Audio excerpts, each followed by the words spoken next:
Buenos días para todos.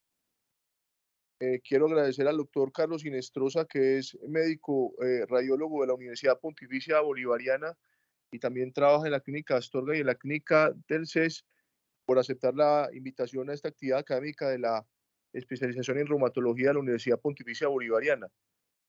Siempre una pregunta clínica relevante para nosotros en enfermedad pulmonar intersticial es la cuantificación de la fibrosis pulmonar para tomar decisiones terapéuticas.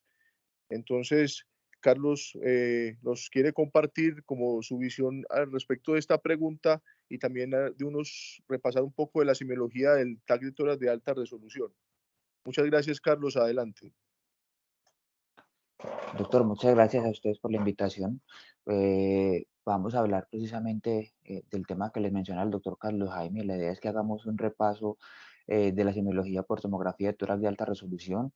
Ese es un tema amplio, grande, pero vamos a tratar al menos de pasar como por los patrones más significativos y que pueden ser de bastante utilidad para ustedes. Entonces vamos a empezar por una introducción pequeña. Hablamos de la semiología de la tomografía de tórax de alta resolución, damos unos ejemplos, finalmente hablamos de la cuantificación de fibrosis pulmonar y unas conclusiones pues importantes eh, para que tengamos en cuenta. Entonces, hay que tener en cuenta lo primero, que la enfermedad, pues digamos que las enfermedades del colágeno son un grupo bastante importante de enfermedades sistémicas que están mediadas inmunológicamente y que pues con bastante frecuencia afectan el pulmón y el tórax, pues por las estructuras pues, torácicas, el pulmón especialmente. Y existen unas que con mayor frecuencia pues también afectan el pulmón y entre ellas está la artritis reumatoide, la esclerosis sistémica, el lupus eritematoso sistémico, también entra la polimiositis y la dermatomiositis, las enfermedades mixtas del tejido conectivo, el síndrome de Sjögren, que son las enfermedades que pues, digamos más frecuentemente vemos que afectan el parénquima pulmonar. Y pues de ahí se deriva que finalmente la morbilidad y la mortalidad de estos pacientes pues está dado por la enfermedad intersticial pulmonar y está dado por la hipertensión pulmonar. Entonces es muy importante ya que nosotros podemos ver la enfermedad intersticial y pues de forma indirecta también podemos establecer la presencia de hipertensión arterial pulmonar. Entonces, pues, dado que existe un espectro muy grande de manifestaciones en el tórax de las enfermedades, entonces es muy importante que nosotros conozcamos cuáles son los diferentes patrones, porque pues dependiendo del tipo de patrón que tenga el paciente, pues ustedes van a poder tomar decisiones acerca de estos pacientes. Y pues si nosotros conocemos las manifestaciones pulmonares, pues vamos a tener un impacto mucho mayor en los pacientes. ¿Por qué? Porque pues se van a poder tomar decisiones terapéuticas adecuadas y pues ustedes van a definir si el paciente va bien, va mal y todo lo demás. En esta diapositiva lo que quiero mencionarles es que para nosotros es muy importante la historia clínica de los pacientes. ¿Por qué? Porque finalmente hay unas enfermedades que tienen un compromiso mayor o se ven más unos patrones en ciertas enfermedades. Entonces, especialmente en la artritis reumatoide, el marcador es la neumonía intersticial usual y la enfermedad de vía aérea. Con menos frecuencia, aunque también se ve, vemos la neumonía intersticial no específica o la neumonía en organización. Para la esclerosis sistémica, lo que más frecuente vemos es la neumonía intersticial no específica y en menos proporción pues vemos la neumonía intersticial usual y vemos la neumonía por organización. Para la dermatomiositis y la polimiositis, vemos más el compromiso por neumonía intersticial no específica y la neumonía en organización y en menor proporción vemos los demás patrones. En el Sjögren, por ejemplo, vemos más la neumonía intersticial no específica y la neumonía linfocítica. Usualmente vemos con relativa frecuencia la neumonía intersticial linfocítica. En las enfermedades mixtas del tejido conectivo, la neumonía intersticial no específica y es importante en el lupus eritematoso sistémico, tiene un poco de todas, pero el marcador más grande o lo que más frecuentemente vemos en estos pacientes es la hemorragia alveolar.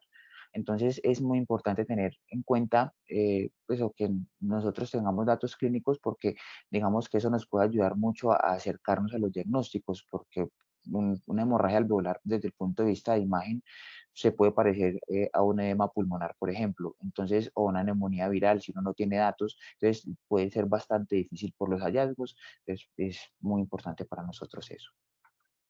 Entonces, hablando de la semiología del TACAR, los doctores Müller y Miller, pues en 1990 empezaron a hablar pues como de la tomografía de tórax de alta resolución para la evaluación de las enfermedades pulmonares difusas. Y pues digamos que la idea de la tomografía de tórax de alta resolución es que nosotros podamos optimizar la representación de la anatomía pulmonar. Nosotros tenemos unos algoritmos de reconstrucción de la tomografía que nos permite ver mucho mejor las paredes de los bronquios, ver mucho mejor los septos interlobulillares, el intersticio. Eso se obtiene pues en la tomografía de tórax de alta resolución. Y para evaluar la enfermedad difusa del parénquima. Con esto reducimos la variabilidad interobservador desde el punto de vista que al ser una imagen pues, que es reproducible y pues, que el hallazgo, pues, los hallazgos están descritos, hacen que nosotros variemos menos entre un interpretador y el otro. Y definitivamente, eso también hay que tenerlo en cuenta, es muchísimo más precisa que la radiografía, por eso pues tiene mucha menos variabilidad interobservador, a diferencia de la radiografía que sí puede tener una variabilidad interobservador mucho más grande. Entonces, definitivamente nos quedamos con la tomografía de tórax de alta resolución para la valoración de las enfermedades difusas del parénquima pulmonar. Entonces, la tomografía nos va a permitir una visión global del parénquima pulmonar y vamos a ver bien la extensión y la distribución de las enfermedades. Es diagnóstica en la mayoría de los casos, a veces puede ser difícil la interpretación, pero en la gran mayoría de los casos podemos llegar al menos a un abordaje o a una aproximación diagnóstica y pues tiene una similitud con la imagen macro de la patología. Aquí a la izquierda vemos esta cavitación, un paciente con tuberculosis en una tomografía de tórax, una tuberculosis con un patrón de árbol en gemación y es algo muy similar a lo que nosotros vemos en la imagen de la derecha de la patología, que es una se ve pues la cavitación y estos nódulos que se van hacia la periferia que corresponden al árbol en gemación. También es muy importante porque los patólogos utilizan el informe radiológico o los hallazgos radiológicos para ellos aproximarse, porque para ellos también puede ser difícil las biopsias de pulmón. Entonces es muy importante para ellos porque les ayuda a reevaluar los hallazgos histológicos que ellos están viendo y aproximarse mucho más a tratar de dar un diagnóstico, porque si la imagen para ellos es compatible con lo que ellos ven, también les facilita mucho a la hora de dar un diagnóstico certero. La tomografía de tórax de alta resolución tiene unas indicaciones específicas. Esas indicaciones, nosotros utilizamos los criterios apropiados del Colegio Americano de Radiología. La revisión específica de este TACAR es del 2020 y tiene estas indicaciones. Primero, para la evaluación de la enfermedad pulmonar difusa conocida o sospechada clínicamente, si sospechamos enfermedad de las vías aéreas pequeñas, para la estimación visual de la extensión de la enfermedad pulmonar difusa, para evaluar la efectividad del tratamiento o la necesidad del mismo, y la orientación en la selección del sitio más apropiado para biopsia en caso de que el paciente tenga una enfermedad pulmonar difusa. Hay un mito que es frecuente con la tomografía de tórax de alta resolución y es que a veces de pronto creen que nosotros vemos mucho más en una tomografía de tórax de alta resolución, pues digamos que si vemos más específicamente en las enfermedades difusas del parénquima pulmonar o en la enfermedad de la pequeña vía aérea, es decir, la enfermedad intersticial, pero en el resto de las condiciones nosotros no tenemos como una diferencia muy significativa. O sea, si nosotros vemos una masa pulmonar, la vemos igual en una tomografía de tórax contrastada sin protocolo de alta resolución que en un protocolo de alta resolución. Entonces, es importante tener en cuenta que básicamente está relegada para la enfermedad pulmonar de la vía aérea y para cuando se sospecha una enfermedad intersticial. Es indispensable para nosotros, como les decía ahora, la historia clínica. O sea, nosotros sin datos clínicos puede llegar a ser bastante difícil la interpretación de la imagen. ¿Y por qué? Porque en ocasiones el hallazgo pulmonar a veces es como el hallazgo o inicial, o uno puede sugerir el diagnóstico de una enfermedad del tejido conectivo, por lo que uno a veces ve en la tomografía y puede que sea el primer hallazgo. Entonces es muy importante conocer como la sospecha que tiene el médico. La comunicación con el tratante, eso es muy importante, pues porque pues digamos que existe una retroalimentación de parte y parte y la correlación tanto clínica como radiológica y con el patólogo, porque eso también permite pues tener una sincronía a la hora de los diagnósticos de los pacientes. También debemos conocer, ojalá dentro de los datos nos den el estado inmune del paciente, si tiene antecedentes de enfermedades autoinmunes, antecedentes exposicionales. Los medicamentos es importante porque a veces puede existir una sobreposición, especialmente en los pacientes pues, con enfermedades del colágeno que están crónicamente inmunosuprimidos. Esos pacientes, los medicamentos les pueden generar toxicidad pulmonar, también pueden infectarse, entonces pueden hacer un poco más difícil la interpretación de la tomografía. ¿Y cuánto llevan los pacientes con síntomas? Un poco de la técnica, esto pues sin profundizar mucho, lo que hacemos es una colimación fina, simplemente son cortes entre 1 y 2 milímetros, el algoritmo de reconstrucción se llama de alta frecuencia espacial, por eso es una tomografía de tórax de alta resolución, y la reconstrucción en MIP o proyección de máxima intensidad que nos permite resaltar y ver los nódulos que son pequeños. La idea es, miren, la diferencia entre una tomografía de tórax, como la adquirimos normalmente, y la imagen de abajo a la izquierda, como es un protocolo de alta resolución. Entonces, en la imagen de arriba es una tomografía de tórax adquirida, como la adquirimos usualmente, donde vemos el parénquima pulmonar, pues vemos bien todas las estructuras, pero cuando tenemos el protocolo de colimación fina y un protocolo de alta resolución, lo que obtenemos es una mejor anatomía y el intersticio pulmonar, una mejor anatomía de las paredes bronquiales. Entonces, sí existe diferencia entre una tomografía normal y una de tórax de alta resolución. También tenemos la imagen en inspiración y la imagen en expiración. Sabemos que está en inspiración porque la tráquea es completamente redonda y la imagen en expiración lo que se obtiene es que la tráquea en su pared posterior se vuelve plana. Entonces, así distinguimos la imagen en inspiración y la imagen en expiración.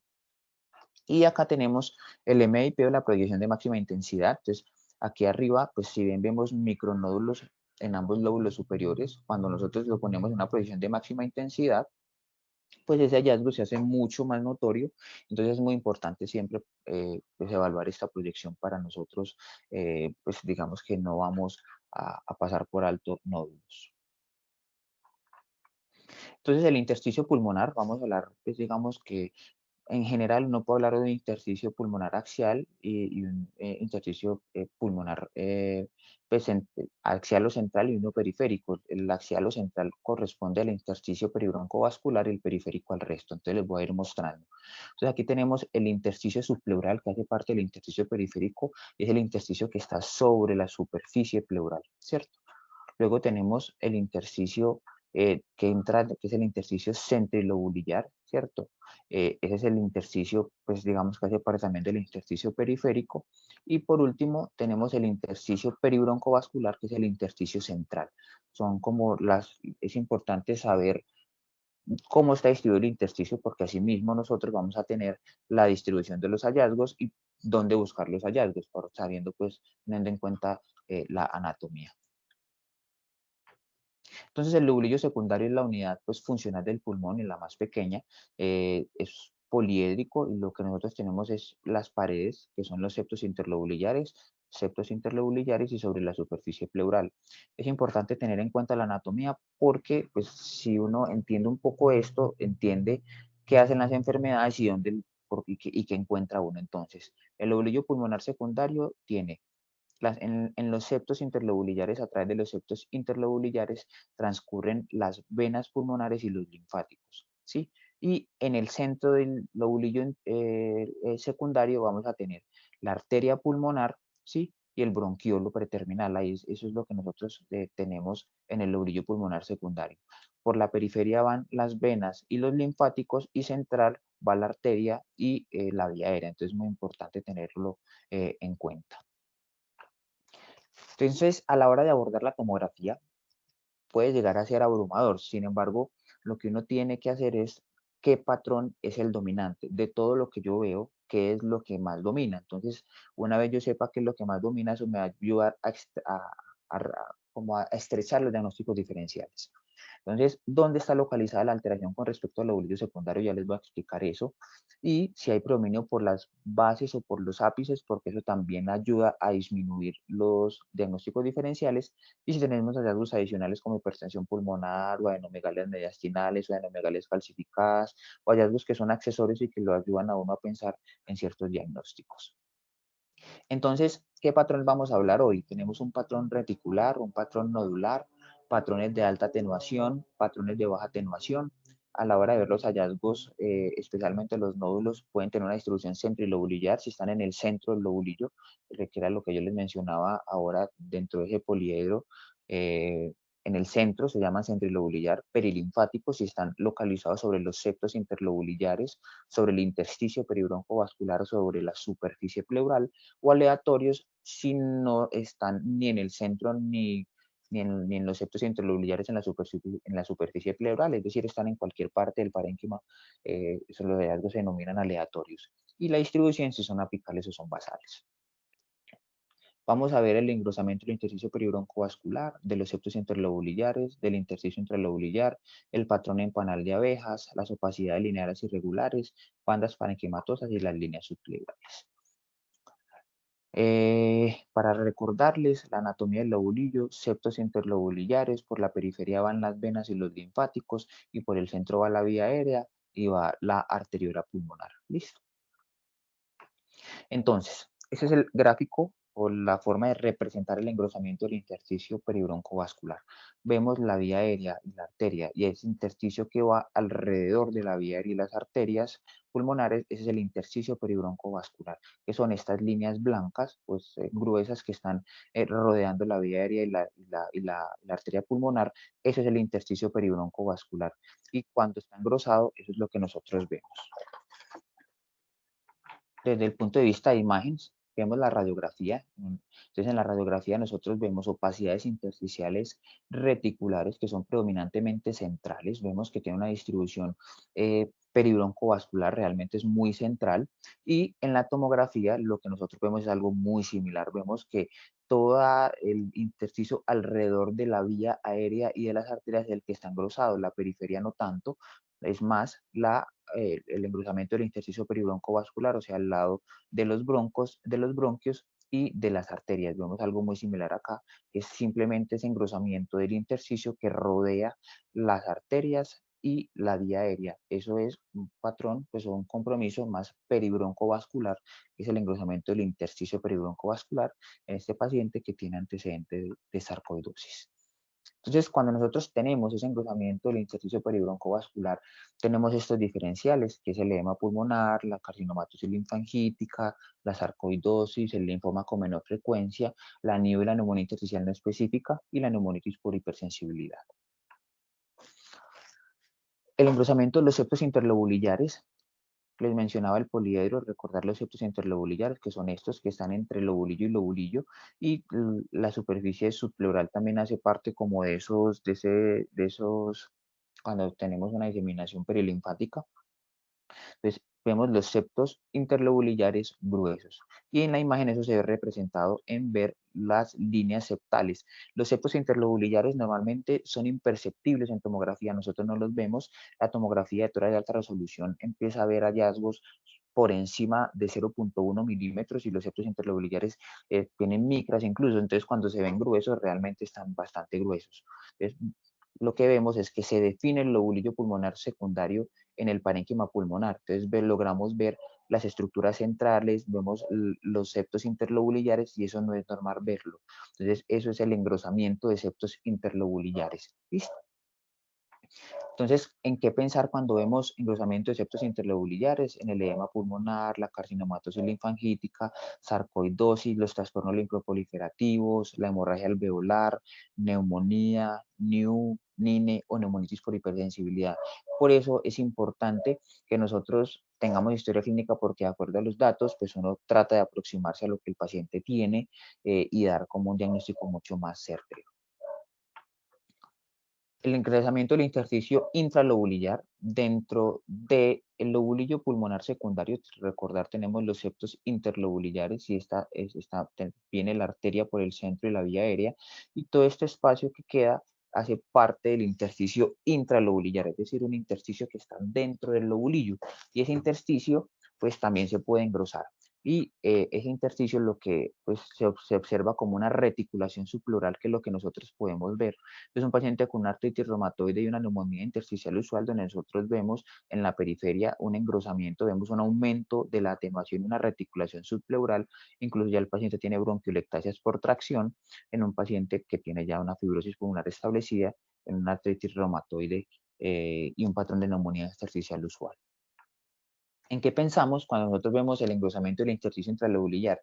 Este sí es mucho más específico de fibrosis, lo vemos en la neumonía intersticial usual más frecuentemente o en la fibrosis pulmonar idiopática, pues cuando el paciente le descartaron otras causas para el patrón de neumonía intersticial usual.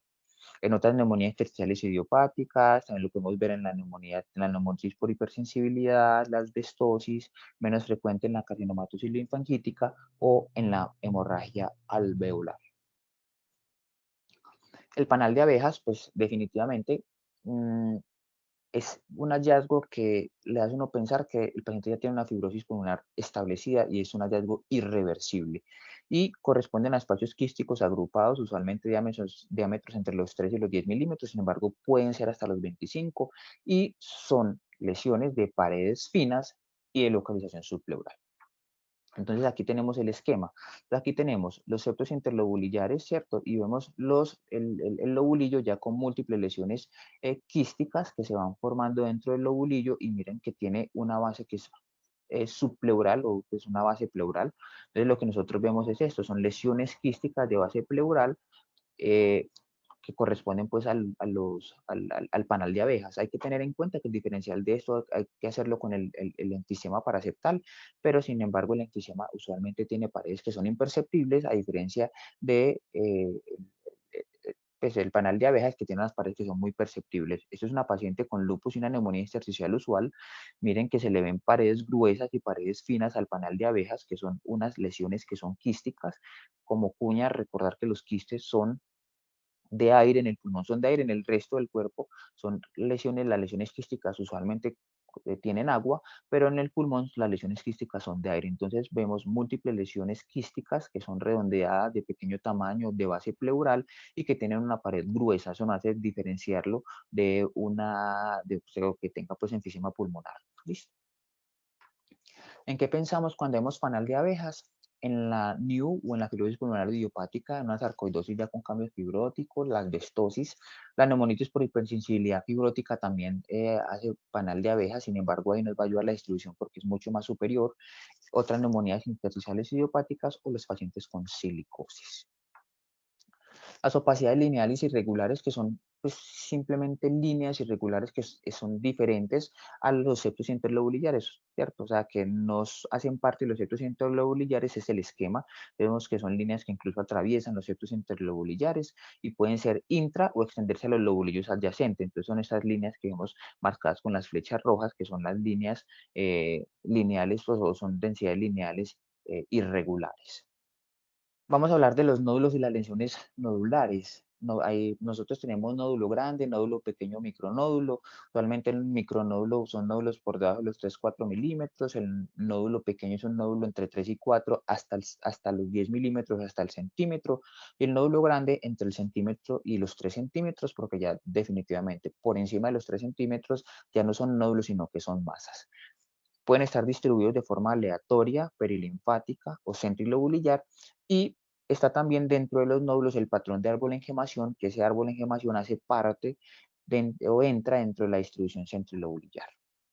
Entonces el nódulo aleatorio se refiere a que siempre es con respecto al lobulillo pulmonar secundario. Entonces el lobulillo pulmonar de forma poliédrica, por el centro viene la arteria y la vía aérea. Entonces son nódulos que están distribuidos de forma aleatoria, es decir, caen en cualquier parte del lobulillo, no están ni en el centro, ni están en los septos interlobulillares, ni en la superficie subpleural, sino que caen en cualquier parte y eso es un nódulo aleatorio. En este caso, pues estamos viendo un paciente con un patrón miliar de una histoplasmosis. ¿Listo? Múltiples nódulos de distribución aleatoria caen en cualquier parte y no están en el centro del lobulillo. Entonces, ¿en qué pensamos? Tuberculosis por diseminación hematógena, la histoplasmosis diseminada, las metástasis hematógenas, la sarcoidosis y la histocitosis de células de Langerhans, pues están en orden pues como de frecuencia, siendo la histoplasmosis y la tuberculosis los hallazgos mucho más frecuentes en el nódulo, pues, en el patrón miliar y ya cuando evaluamos en conjunto pues, la diseminación aleatoria, pues están todos los diagnósticos diferenciales.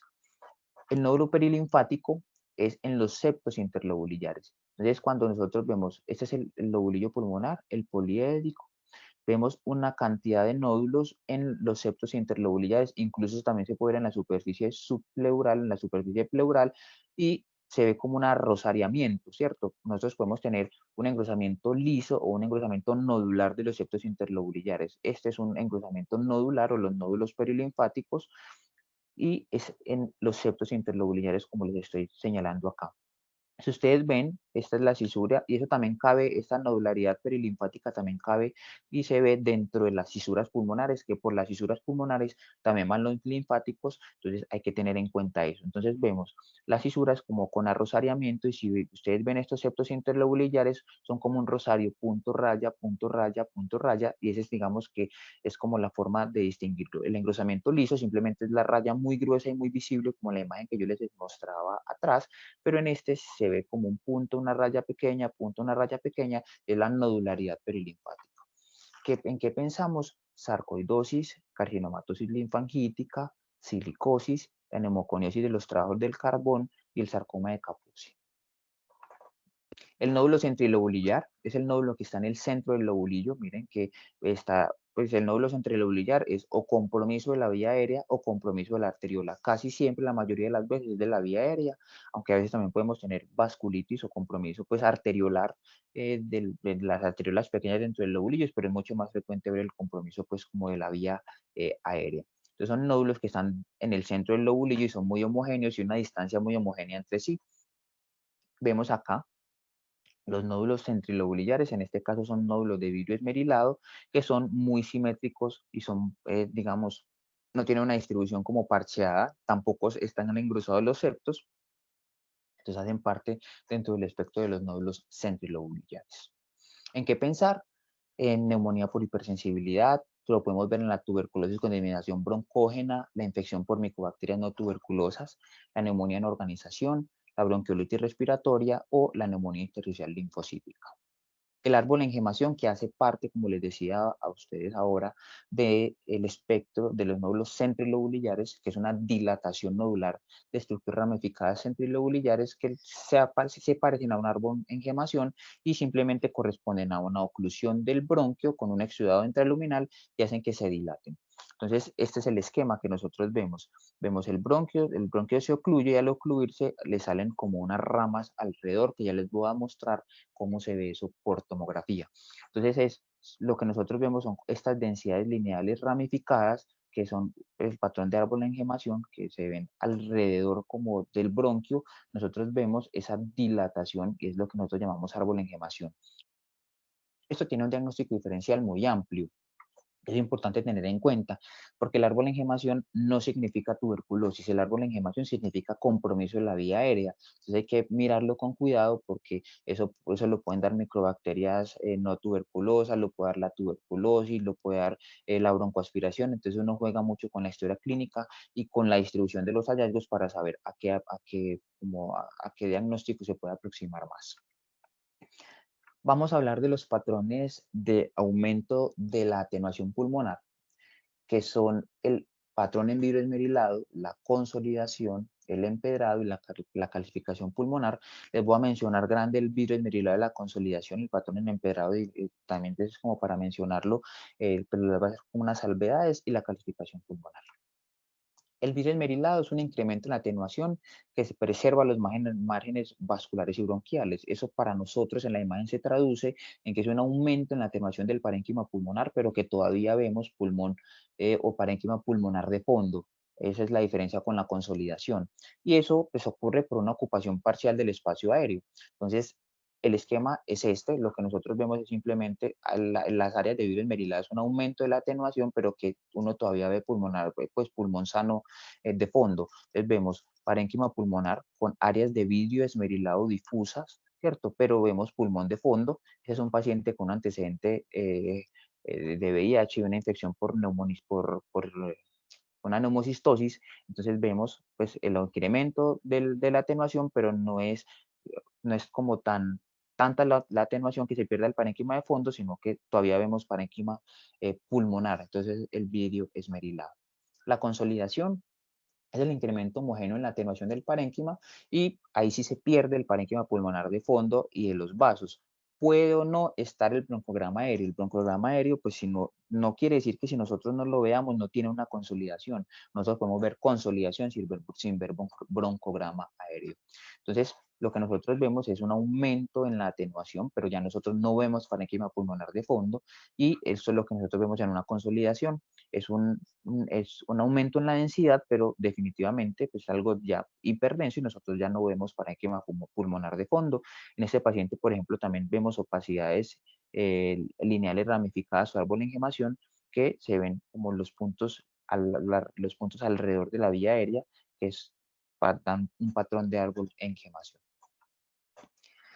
En cuanto al empedrado, pues el empedrado simplemente corresponde a áreas de vidrio esmerilado y engrosamiento de los septos interlobulillares, es esa mezcla. Y la osificación pulmonar, para dar una acotación de eso, digamos que para ustedes es importante la osificación pulmonar dendriforme que nosotros vemos en los pacientes con fibrosis pulmonar, porque cuando uno la ve, se orienta un poco más a que probablemente el paciente tenga una fibrosis pulmonar idiopática más que una neumonía intersticial usal con una causa secundaria. Entonces, esa es la importancia de la osificación pulmonar dendriforme. Dentro de esta disminución de la atenuación pulmonar, les voy a hacer más énfasis en los quistes, porque digamos que el resto, pues las bulas y los neumatoceles, pues no son como, pues sí son importantes, pero para no entrar en detalle, para ustedes los quistes son los más importantes. Entonces, los quistes corresponden, como les decía ahora, son espacios aéreos de una pared fina de tamaño variable, ¿cierto? Entonces, esos quistes pueden estar dentro del parénquima pulmonar, pueden ser subpleurales. Entonces, es muy importante pues tener en cuenta a qué corresponden para poder saber pues como el diagnóstico diferencial. Entonces, las lesiones quísticas, como les decía, son espacios aéreos. En este paciente de 45 años con un síndrome de Sjögren, vemos múltiples lesiones quísticas de una distribución peribroncovascular, y lo que hacemos es, pues con esta distribución, nos hace pensar en el contexto de este paciente que tenga una neumonía, o en este paciente pues que la tiene una neumonía intersticial linfocítica especialmente. Entonces, múltiples lesiones quísticas de distribución peribroncovascular. ¿Listo? Entonces, pues les traigo unos ejemplos. Lo que nosotros estamos observando en este paciente es panal de abejas. Vemos que son múltiples lesiones quísticas subpleurales en varias hileras. Antes se decía que se tenía que tener al menos 2 hileras para hablar de panal de abejas. Ya sabemos ahora que con una sola es suficiente.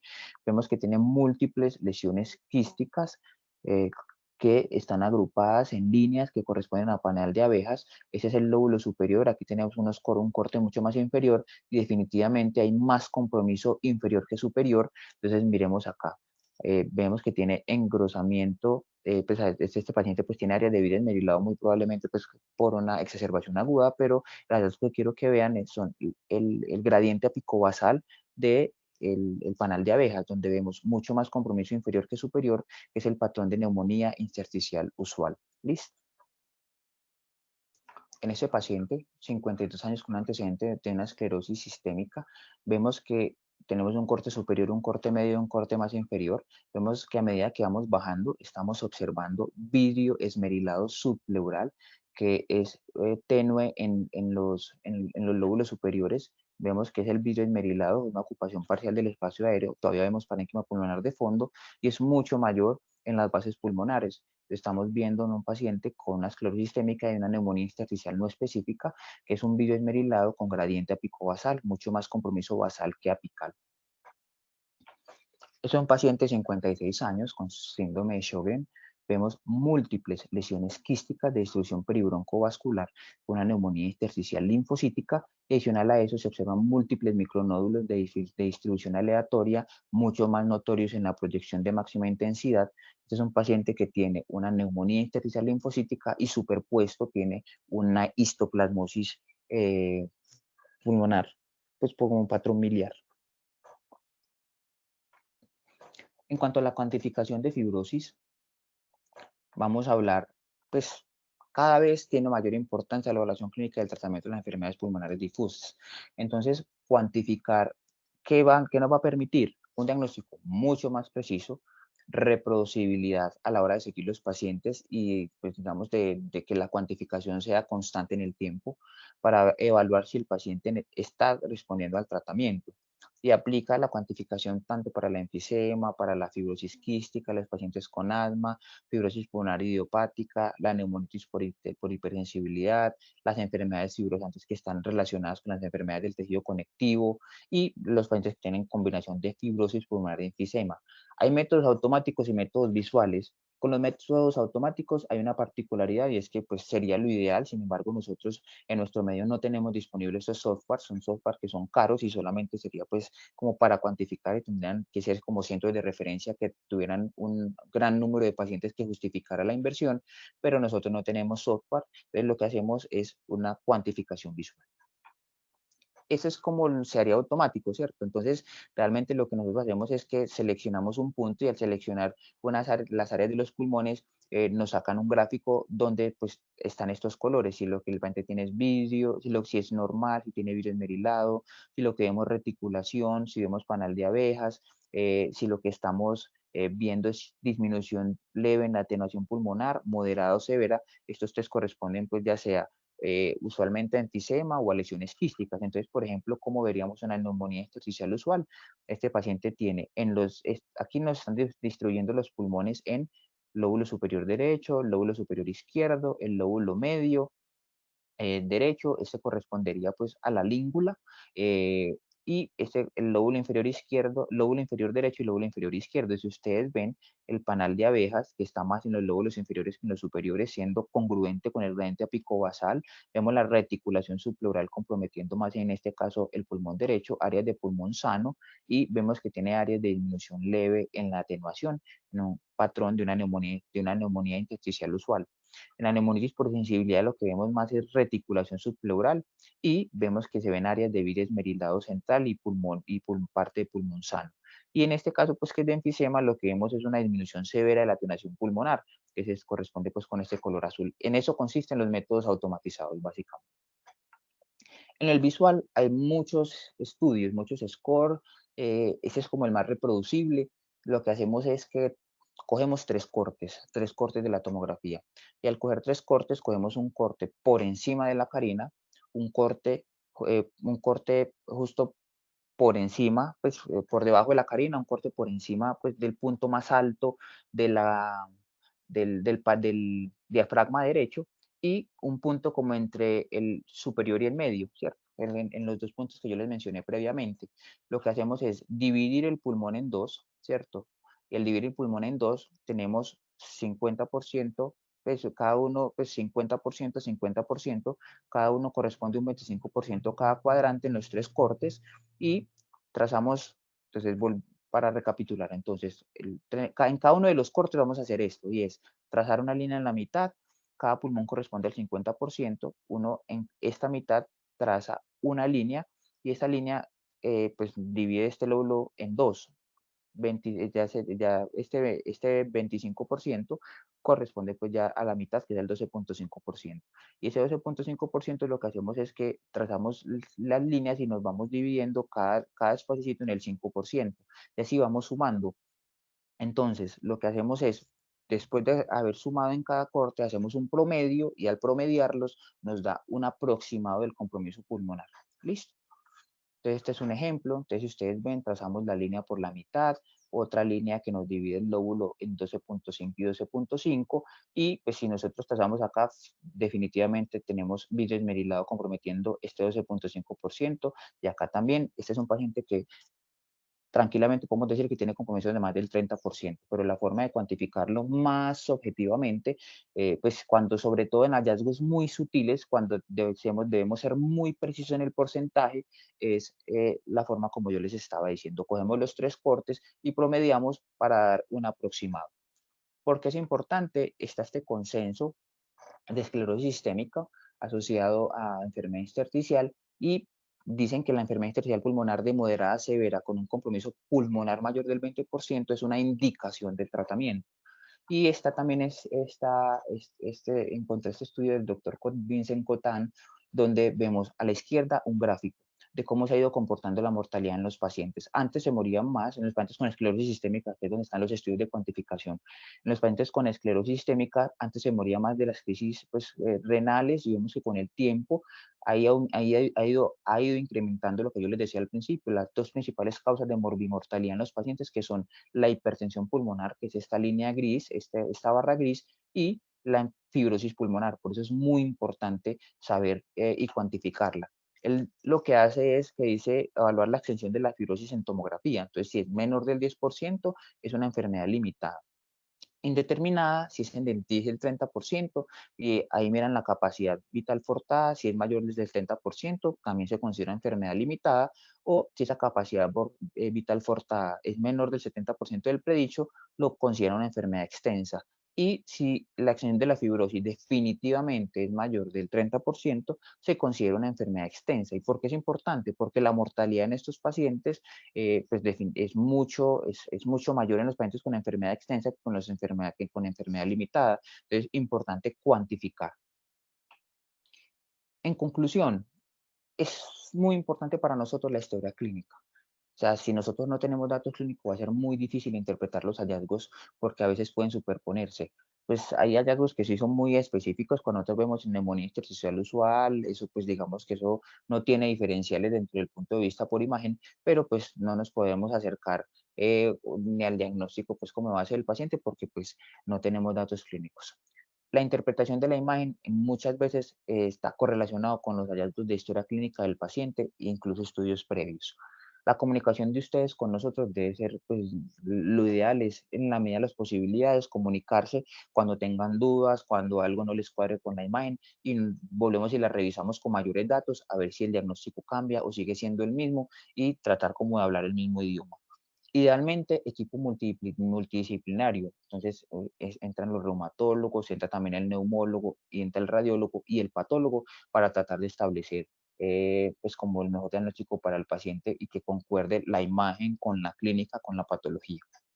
Y lo último que quería preguntarles, pues ustedes que todos los días ven informes radiológicos de nosotros, especialmente en las enfermedades fibrosantes, ¿qué están esperando ustedes en nuestros informes? Si quieren que les digamos tiene fibrosis mayor del 30% o cuando es menor del 30%, digamos en un porcentaje específico, o si decimos mayor del 20%, sí sería bueno retroalimentarnos como porque uno también hace difusión con los compañeros y es qué están esperando ustedes de nosotros en nuestros informes, qué les parecería importante que nosotros les digamos a ustedes en los informes radiológicos. Y no sé si tengan alguna duda. Muchas gracias por la invitación. El tema del TACAR es difícil porque pues, los hallazgos son muchos, pues uno se pudiera quedar hablando mucho tiempo de esto, pero traté como de pasar al menos por los patrones o por los hallazgos semiológicos más grandes que nosotros podemos ver por tomografía. No sé si tengan alguna duda, inquietud que les pueda resolver.